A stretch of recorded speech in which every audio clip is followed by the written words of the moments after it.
आइए जानते हैं प्रमुख अंतर्राष्ट्रीय खबरों को। उससे पहले एक नजर आज के हेडलाइंस पर। डीजीसीए के संकेतों के बाद इंडिगो ने दिन भर उड़ानें रद्द की। दिल्ली में इंडिगो की मिडनाइट तक 190 घरेलू उड़ानें रद्द। पुतिन ने एक झटके में पाकिस्तानी प्रोपगेंडा की निकाल दी हवा। अफगान तालिबान को लेकर कही बड़ी बात। कच्चे तेल की सप्लाई, न्यूक्लियर रिएक्टर्स की डील, जाने रूस के साथ हुए समझौते से भारत को क्या हासिल होगा। मस्जिद जरूर बनेगी, पश्चिम बंगाल विधायक हुमायूं कबीर के दावे की परीक्षा का दिन। 3 लाख की भीड़, 40,000 बिरयानी और सऊदी के मौलवी।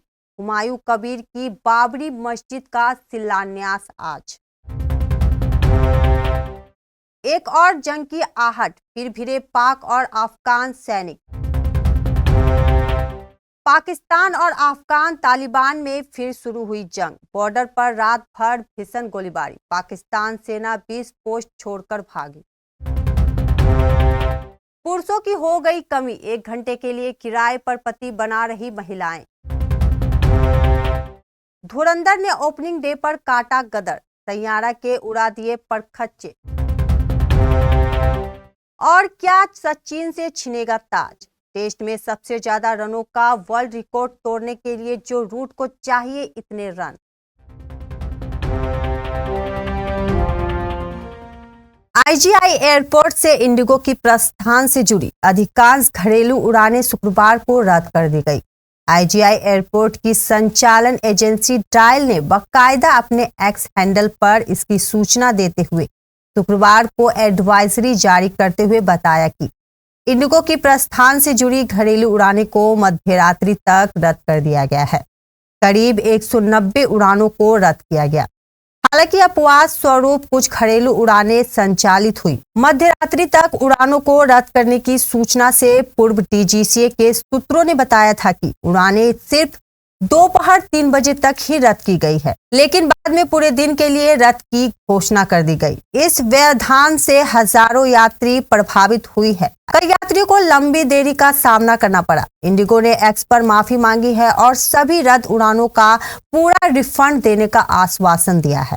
बता दें कि पूरे देश में इंडिगो रोजाना 2300 से अधिक उड़ानें संचालित करने वाली और 400 से ज्यादा विमानों की मालिक इंडिगो की ऑन टाइम परफॉर्मेंस इस सप्ताह पूरी तरह गिरी है। 4 दिसंबर को इसकी परफॉर्मेंस का स्तर 10% से भी कम का होकर रह गया है।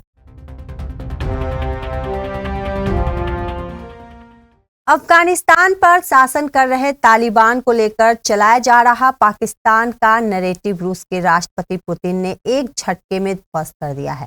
रूसी राष्ट्रपति ने कहा कि अफगानिस्तान में तालिबान का शासन एक सच्चाई है और इसे स्वीकार करना चाहिए। उन्होंने यह भी कहा कि अफगान तालिबान आतंकवादी संगठनों से लड़ रहा है और उसने देश में अफीम के उत्पादन पर रोक लगा दी है। पुतिन ने यह बात इंडिया टुडे के साथ साक्षात्कार के दौरान कही। उन्होंने काबुल में तालिबान के शासन को मॉस्को से मान्यता दिए जाने की वजह भी बताया। पुतिन ने यह कहकर कि तालिबान आतंकवाद के खिलाफ काम कर रहा है, पाकिस्तान के नैरेटिव की हवा निकाल दी है। पाकिस्तान अफगान तालिबान पर आतंकवादियों को समर्थन देने का आरोप लगाता रहा है। इस्लामाबाद का कहना है कि काबुल की सरकार पाकिस्तान में हिंसक हमलों को अंजाम देने वाले तहरीक ए तालिबान पाकिस्तान को अफगान जमीन पर काम करने दे रही है। अफगान तालिबान ने बार बार इन आरोपों से इनकार किया है। पुतिन ने कहा कि हर देश में समस्याएं होती है और अफगानिस्तान कोई अलग नहीं है, लेकिन तालिबान साफ तौर पर अफगानिस्तान में हालात को कंट्रोल करता है। सबसे पहले यह कहना जरूरी है और आपको इसे मानना होगा क्योंकि यह असलियत है। दूसरी बात यह ध्यान रखना जरूरी है कि अफगान आतंकवाद और इस्लामिक स्टेट और उनके जैसे दूसरे आतंकवादी संगठनों से लड़ने के लिए कई कदम उठाती है। यह हम भी अच्छी तरह से जानते हैं।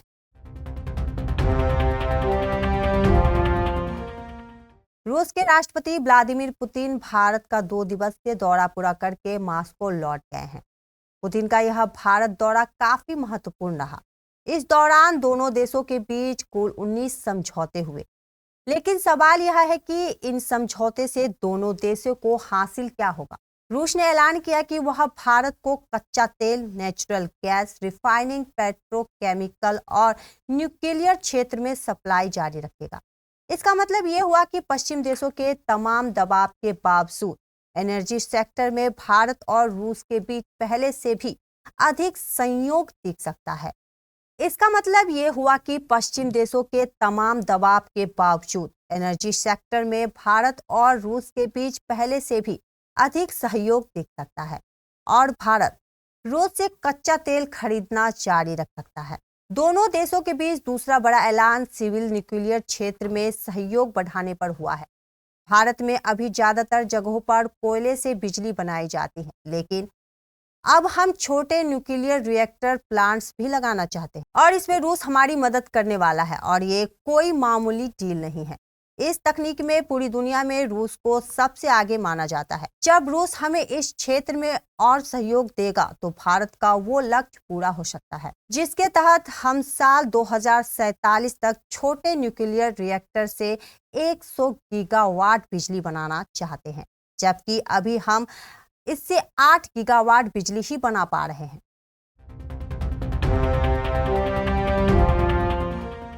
मस्जिद जरूर बनेगी, ये तृणमूल कांग्रेस से निकाले गए विधायक हुमायूं कबीर के शब्द थे। हुमायूं कबीर पश्चिम बंगाल के मुर्शिदाबाद जिले के भरतपुर सीट से विधायक हैं। वह पिछले कई दिनों से दावा कर रहे हैं कि 6 दिसंबर को वे भरतपुर के बेलडांगा में बाबरी मस्जिद बनवाने के लिए नींव रखेंगे। 6 दिसंबर को वही तारीख है जिस दिन 33 साल पहले अयोध्या में बाबरी मस्जिद ढहा दी गई। 4 दिसंबर को तृणमूल कांग्रेस ने हुमायूं कबीर को पार्टी से निष्कासित कर दिया गया है।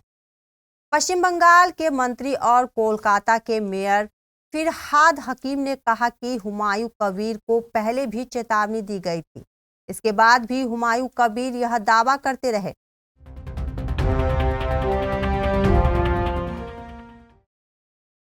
टीएमसी से निलंबित विधायक हुमायूं कबीर ने मुर्शिदाबाद के बेलडांगा में अयोध्या की बाबरी मस्जिद जैसा ही एक मस्जिद बनाने का प्रस्ताव रखा है। आज उसी बाबरी जैसे मस्जिद का शिलान्यास कार्यक्रम है। आज यानी 6 दिसंबर को शिलान्यास कार्यक्रम सुबह 10 बजे से शुरू हो जाएगा।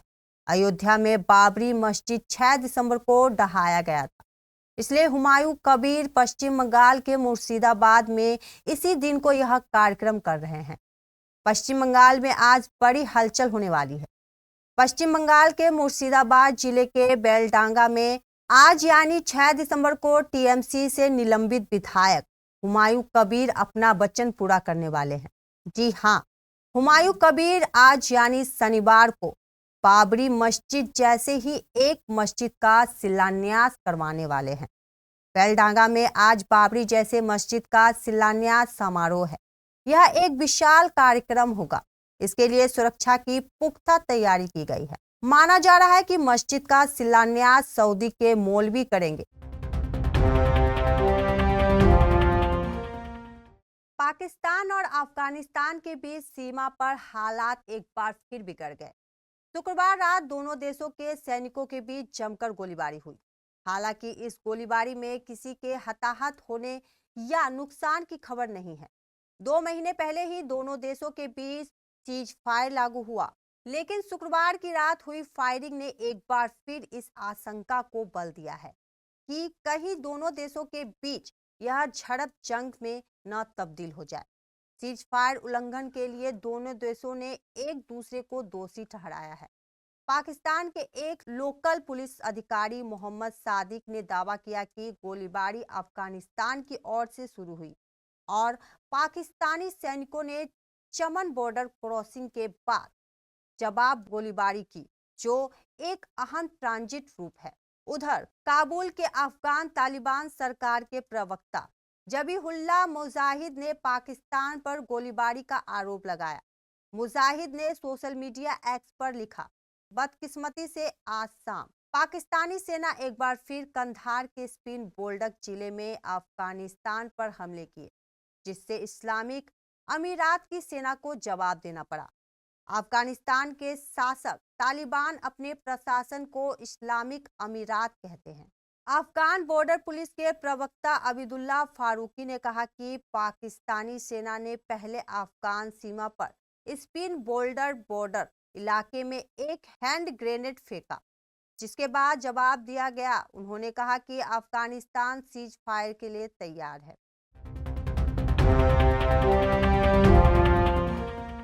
पाकिस्तान और अफगानिस्तान के बीच शुक्रवार देर रात सीमा पर भारी गोलीबारी हुई है, जिसके बाद पहले से ही तनावपूर्ण स्थिति और बिगड़ गई। दोनों तरफ से अधिकारियों ने इसकी पुष्टि की है। इसके पहले सप्ताह की शुरुआत में दोनों पक्षों के बीच रियाद में शांति वार्ता नाकाम हो गई थी।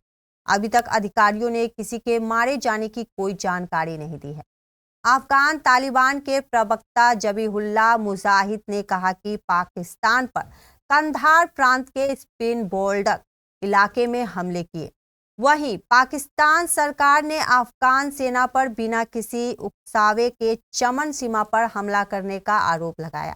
रिपोर्ट्स के अनुसार पाकिस्तान के प्रधानमंत्री शहबाज शरीफ ने प्रवक्ता मुशर्रफ जैदी ने एक बयान में कहा, पाकिस्तान पूरी तरह से अलर्ट है और अपनी क्षेत्रीय अखंडता और अपने नागरिकों की सुरक्षा सुनिश्चित करने के लिए प्रतिबद्ध है।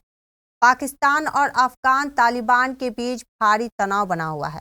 Afghan news outlet Khorasan media ने शुरुआती रिपोर्ट में बताया कि पाकिस्तान सेना 20 से ज्यादा चौकियों को छोड़कर भाग गई है।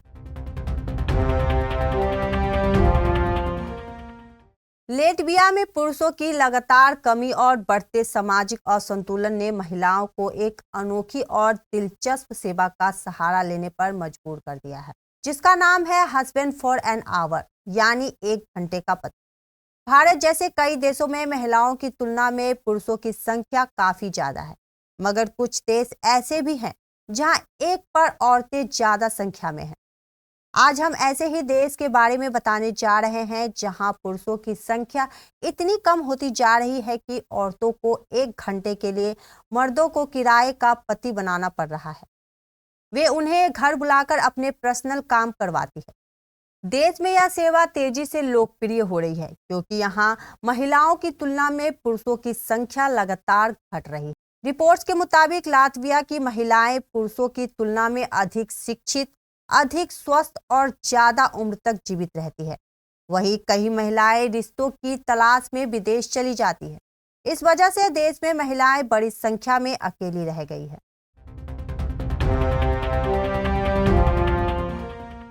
रणबीर सिंह की कमबैक फिल्म धुरंधर रिलीज से पहले सही और गलत दोनों वजहों से काफी चर्चा बटोरने के बाद आखिरकार शुक्रवार 5 दिसंबर 2025 को सिनेमाघरों में रिलीज हुई।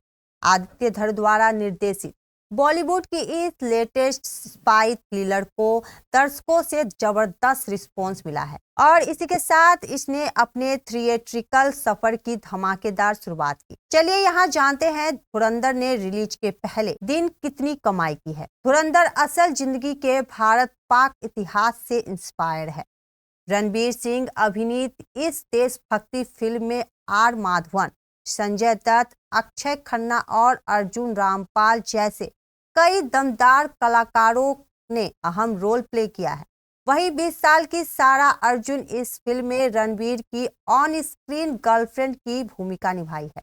इस फिल्म की स्टार कास्ट से लेकर इसकी कहानी और इसके रोंगटे खड़े कर देने वाले एक्शन सीन्स की सोशल मीडिया पर खूब तारीफ हो रही है।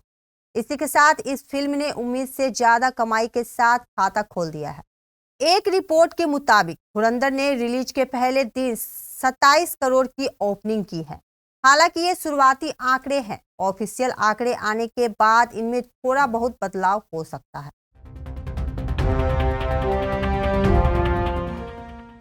महान बल्लेबाज सचिन तेंदुलकर के नाम टेस्ट क्रिकेट में सबसे ज्यादा रन बनाने का वर्ल्ड रिकॉर्ड मौजूद है। वह साल 2013 में टेस्ट में अलविदा भी कह चुके हैं और पिछले 12 सालों में उनका ये दमदार रिकॉर्ड कायम है। लेकिन इंग्लैंड को जो रूट ने पिछले कुछ समय में ऐसा खेल दिखाया है जिसकी सभी ने तारीफ की है और वह क्रिकेट पंडितों को प्रभावित करने में सफल रहे हैं। ऐसा माना जा रहा है कि जिस तरह की फॉर्म में रूट अभी चल रहे हैं, इसी तरह से रन बनाते रहे तो वह तेंदुलकर को आसानी से पीछे कर सकते हैं। आइए जानते हैं इसके लिए उन्हें कितने रनों की आवश्यकता है। सचिन तेंदुलकर ने टेस्ट क्रिकेट के इतिहास में सबसे ज्यादा 15,921 रन बनाए हैं, जिसमें 51 शतक शामिल है। वहीं इंग्लैंड के जो रूट टेस्ट में सबसे ज्यादा रन बनाने के मामले में दूसरे नंबर पर कारगिल है। उन्होंने 13,689 रन बनाए हैं, जिसमें उनके बल्ले से 40 शतक और 66 अर्धशतक निकले हैं। अब अगर उन्हें टेस्ट में सबसे ज्यादा रनों का ताज हासिल करना है तो इसके लिए 22,033 रनों की जरूरत है। फिर वह आसानी से तेंदुलकर के कीर्तिमान को तोड़ सकते हैं। मौजूदा दौर में टेस्ट क्रिकेट कम खेला जा रहा है, लेकिन जो रूट इंग्लैंड के टेस्ट टीम की अहम कड़ी है और उनका पूरा फोकस टेस्ट पर ही है। वह इंग्लैंड की T20 टीम से बाहर है। साल 2020 के बाद रूट ने दुनिया के हर कोने में जाकर रन बनाए हैं।